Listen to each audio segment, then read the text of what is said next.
कैसे हैं आप सब? आशा करती हूँ कि आप सभी ठीक ही होंगे। आज मैं आप लोगों के लिए एक मूर्ख बहू की कहानी लेकर आई हूँ, जिसे आप लोग सुनिए और एंजॉय कीजिए। एक था बनिया। एक बार वह व्यापार के लिए परदेश जाने लगा। जाते जाते अपने बहू को बुलाकर उसने कहा, मैं परदेश जा रहा हूँ, तुम अच्छी तरह रहना, बच्चों को भी संभालना और अपनी सास को भी अपने बच्चों की तरह देखभाल करना। याद रखना, माँ से कोई काम मत करवाना। बहू ने बोला, ठीक है जी, मैं आपकी बात समझ गई, मैं वैसा ही करूँगी जैसा आपने बोला है। आप आराम से जाइए। बहू ने बात ध्यान में रखी। बनिया तो चला गया। बहू ने दूसरे ही दिन माँ जी से कह दिया, माँ जी, आपके बेटे मुझसे कह गए हैं कि माँ को अपने बच्चे की तरह संभालना और उनको कोई काम मत करने देना। अब आप घर का कोई काम मत कीजिए। आप तो इन बच्चों के साथ खेलिए, खाइए और मौज करिए। माँ जी गहरी सोच में पड़ गई। फिर बोली, बहू ठीक है, मैं अब ऐसा ही करूँगी। कुछ दिनों के बाद बहू ने अपनी बेटी के कान छिदवाए।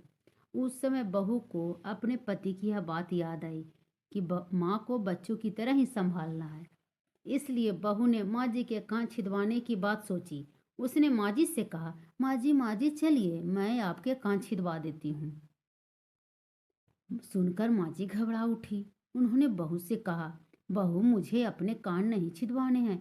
क्या अब अपने इस बुढ़ापे में मैं कान छिदवाऊं?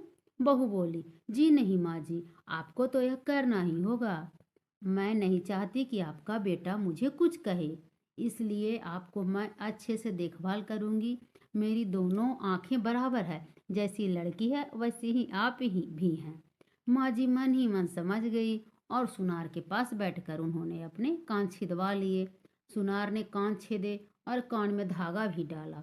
बहू जिस तरह रोज रोज लड़की के कान में तेल लगाती, उसी तरह माँ जी के कान में भी तेल लगाती। थोड़े दिनों बाद बहू ने अपनी बेटी के लिए बाली बनवाई तो उसे अपनी पति की बात याद आई। फिर उसने माँ जी के लिए भी बाली बनवाई और कहा, आइए आइए, आपको यह बाली पहना दूं। माँ जी ने कहा, बहू, मुझको बाली क्यों पहनाती हो? मैं बूढ़ी हूँ, मुझे इसकी जरूरत नहीं है। बाली तुम अपनी बेटी को पहनाओ, मुझको नहीं पहननी है। लेकिन बहू नहीं मानी, जबरदस्ती करके माँ जी को बाली पहना ही दी। इसके बाद माँ जी छोटो बच्चों की तरह अपनी मनोरंजन करती, घूमती खेलती और कई तरह के मौज मस्ती करती। बहू ने एक बढ़िया दिन देखकर अपने बेटे को नाई से चोटी रखवा ली। फिर बहू को माँ जी की याद आई। माँ जी बच्चों के साथ खेल रही थी। उन्होंने वहां से बुलवा लिया और कहा, माँ जी आइए, नाई के सामने बैठिए। अपने लड़की की तरह मुझे आपके सिर पर भी चोटी रखवानी है। जब गोविंद की चोटी रखवाई तो आप क्यों न रखवाऊं? इसलिए आप जल्दी आइए। माँ जी ने बहू को बहुत समझाया, पर बहू टस से मस न हुई। आखिर माँ जी नाई के सामने बैठी और उन्होंने अपने सिर पर चोटी रखवाई।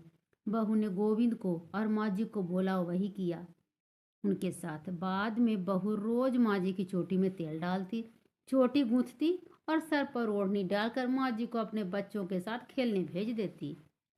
जब खाने का समय होता तो बहू उनको आवाज देकर बुलाती। ऐसे ही रोज का हाल था। जब बेटा घर वापस आया तो सबसे पहले उसने बहू से माँ के बारे में पूछा, माँ कैसी है और कहाँ है, मुझे उनसे आशीर्वाद लेना है। बहू ने बताया, माँ जी तो बच्चों के साथ खेल रही है। माँ जी तो बच्चों के साथ खेल रही है। बेटा बोला, तो क्या ये उम्र माँ के खेलने की उम्र है? ये खेलने की उम्र है?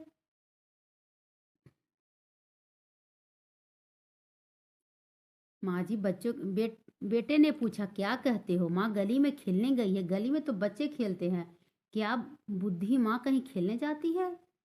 बहू ने कहा, मैं तो माँ को भी खेलने भेजती हूँ। उसने कहा, अपने आपने कहा नहीं था कि माँ को बच्चों की तरह रखना?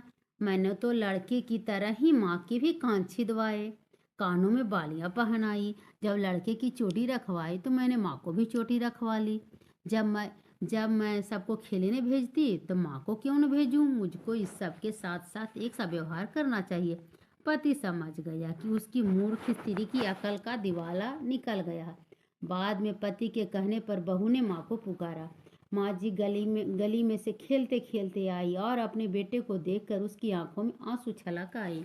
माँ की हालत देखकर बेटा भी दुखी हो उठा। बहू की मूर्खता के लिए बेटे से माफी मांगी और बहू को बड़ी उल्टी सीधी बात सुनाई। तो दोस्तों, आपको कैसी लगी ये फनी स्टोरी? प्लीज आप कमेंट बॉक्स में जरूर कमेंट करिएगा।